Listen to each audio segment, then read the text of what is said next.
Good morning dear students. आज class 6, 7, 8 basic math में भिन्न यानी फ्रैक्शन के बारे में अध्ययन करने वाले हैं। भिन्न, सबसे पहले हमको भिन्न को समझना पड़ेगा। आखिरकार भिन्न या फ्रैक्शन होती क्या है। ज्यादातर सामान्य स्तर पर हम देखते हैं कि अधिकतर ये कहते हैं 2/3 1/2, यानी कोई भी दो अंक जब ऑब्लिक में दे रखे हैं 2/3 1/2 तो इसको अपन भिन्न कहते हैं।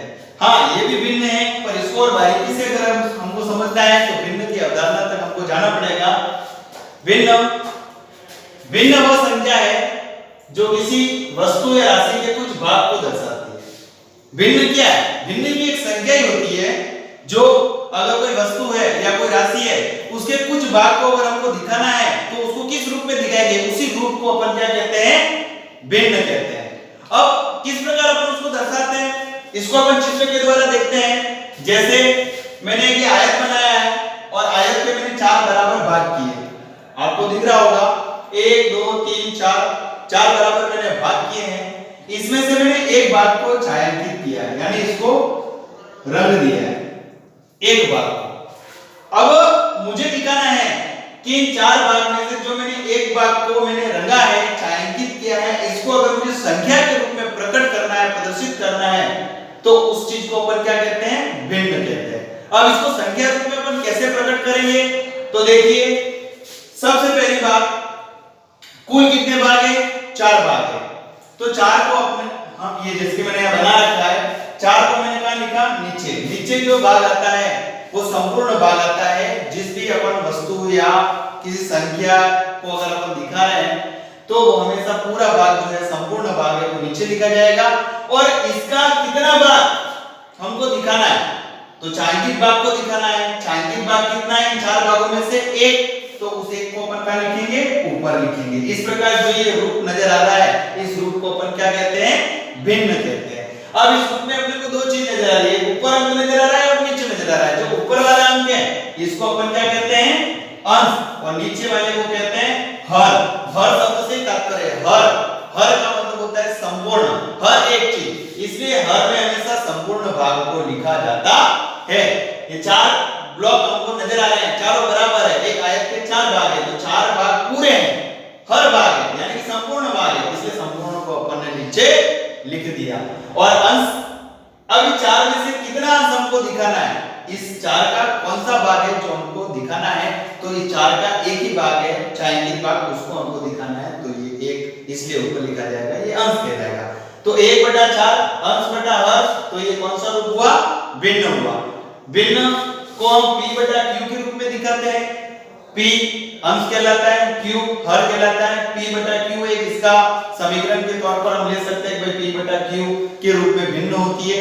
p कोई भी संख्या हो सकती है, q कोई भी संख्या हो सकती है, पर ये ध्यान रखना है हर यानी कि जो q है, हर है, वो 0 नहीं होना चाहिए। 0 को छोड़ के कोई भी संख्या हो तो उसे अपन क्या कहते हैं? भिन्न कहते हैं। जैसे कि मैं लिख दूं 2/0, तो ये 0 अगर मैंने नीचे लिख दिया इसका मतलब ये भिन्न नहीं है। 0 को छोड़ के कोई भी दूसरी संख्या हो तो उसे अपन क्या कहते हैं? भिन्न कहते हैं। जैसे कि 1/4। अब 1/4 क्या है? इस आकृति का छायांकित जो भाग है उसके संख्या को शो कर रहा है। ये किसको शो कर रहा है? छायांकित भाग को। कौन से भाग को? छायांकित भाग को ये दिखा रहा है।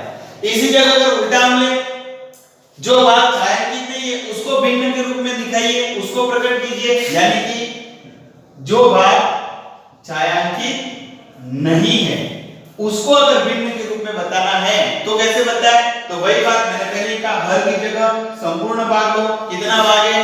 1 2 3 4 टुकड़े, तो चारों को अपन ने लिख दिया। और जो छायांकित नहीं है वो कितना भाग है?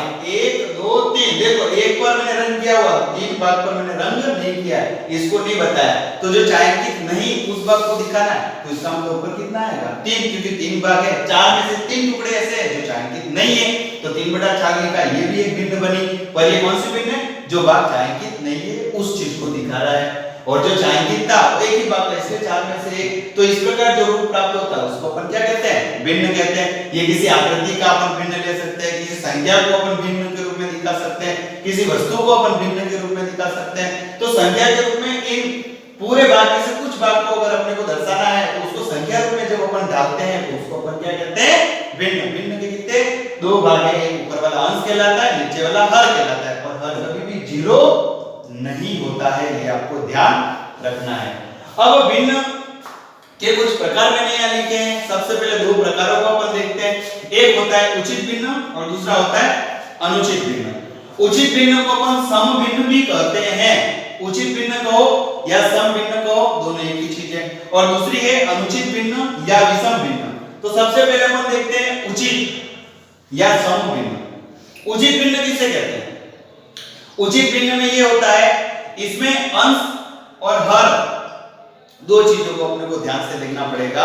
अगर अंश छोटा है हर से, शाब्दिक अर्थ में देखें हर की वैल्यू ज्यादा होगी और अंश की वैल्यू कम होगी, तो ऐसी जब भिन्न अपने को नजर आती है तो वो कौन सी होती है? उचित भिन्न या सम भिन्न होती है। जैसे 2/5, 2/5 में अंश अपने को क्या नजर आ रहा है? छोटा, और 5 हमको क्या नजर आ रहा है? बड़ा। तो जब हर बड़ा है और अंश छोटा है तो ये कौन सी भिन्न होती है? उचित। देख लो 4/6, इसमें अंश छोटा है, हर बड़ा है। 3/4, इसमें भी अंश छोटा है, हर बड़ा है, तो ये कौन सी भिन्न हो गई? उचित भिन्न। तो हमको उचित भिन्न कोई भी अगर ऐसा आंकड़ा, जैसे कि ये देखो, ये मैंने उत्तर करके, ये कौन सी भिन्न है? उचित। ये कौन सी है? उचित, क्योंकि इसमें हर बड़ा है और अंश छोटा है। दूसरी भिन्न होती है अनुचित भिन्न। इसका विपरीत, इसका पूरा उल्टा, अनुचित भिन्न या विषम भिन्न, जिसमें अंश क्या होता है?